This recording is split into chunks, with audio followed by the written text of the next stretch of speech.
Hello everybody and welcome! In this video I will show you how to add and manage Google Assistant for your headphones SOUNDCORE P30i. You have to start by opening the application and now scroll down.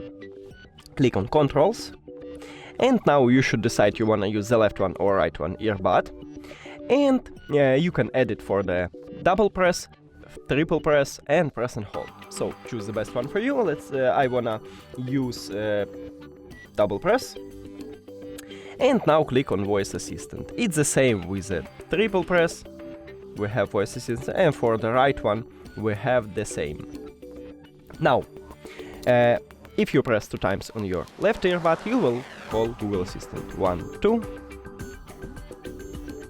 And as you can see, Google Assistant is awake. That's it.